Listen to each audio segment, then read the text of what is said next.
مجددا امين مع ردود الفعل بعد هذه البدايه الموفقه للمنتخب المغربي امام منتخب تنزانيا، انتصار بالاداء والنتيجه الى جانب سفيان امرابط. سفيان, a good win to start this adventure in the AFCON. Was it difficult to play in these climatic conditions? الحمد لله, a very good start. That's what we wanted. كما أردنا. وأعتقد عندما ترى المباريات للمنتخبات الأخرى من الصعب كانت بيد في هذه المنافسة. لدينا هذه المهارة ولكن علينا أن نحترم كل الخصوم. في كرة القدم كل شيء ممكن. أنا سعيد جدا. 3-0 بدون رد قد تبدو سهلة ولكن المباراة كانت صعبة. أبلت تنزانيا بلاء حسنا وأنا فخور بهذا المنتخب. إذا المباراة القادمة ستكون في الساعة 2 ظهرا ستكون أصعب. نحن جربنا مباراة ودية في الساعة 2 كانت صعبة جدا ولكن علينا نتأقلم مع ذلك.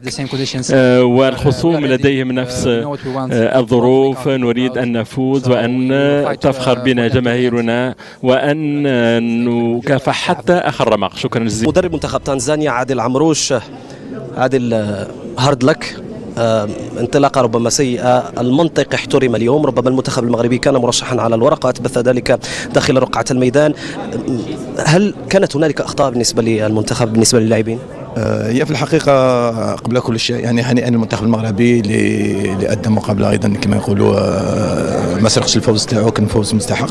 احنا درنا بعض الأخطاء ولكن على حسب رأيي لولا يعني البطاقة الحمراء يعني هي اللي قضت علينا في اللعب، لأن عودنا شفنا اللقطة يعني من المستحيل بطاقة حمراء. لهذا الأمر تكلمت في بعض الأحيان نقول دائما ما نحبش نتكلم على الاخطاء التحكيميه. الان بالفار بالامور كلها ما يقدروش يحكموا. ما نقولش يعني هذا اللي كان يغير، ولكن تلعب ب10 امام منتخب مثل المغرب في طقس كما هذا في رطوبه كما هذه يعني من الصعب. ولكن هذه كره قدم ما كناش نوقعوا هذا السيناريو.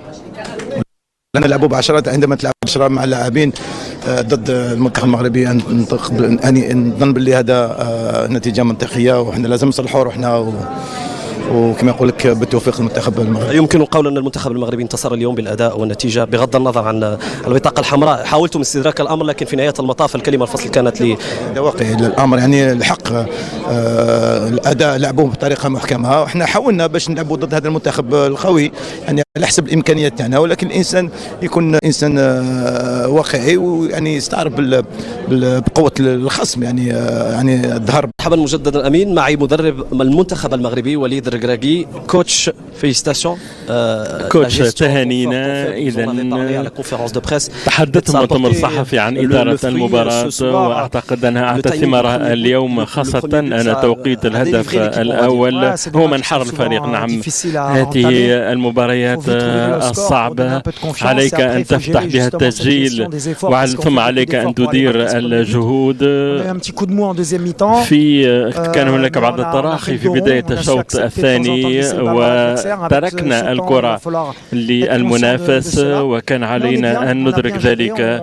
تصرفنا جيدا في المباراة وأعتقد أننا سنحسن مردودنا بفضل هذه 3 نقاط مهمة جدا لرفع منسوب الثقة. وأنا فخور جدا باللاعبين حتى الاحتياطيون الذين دخلوا أعطوا الإضافة ونأمل أن نكبر خلال المنافسة.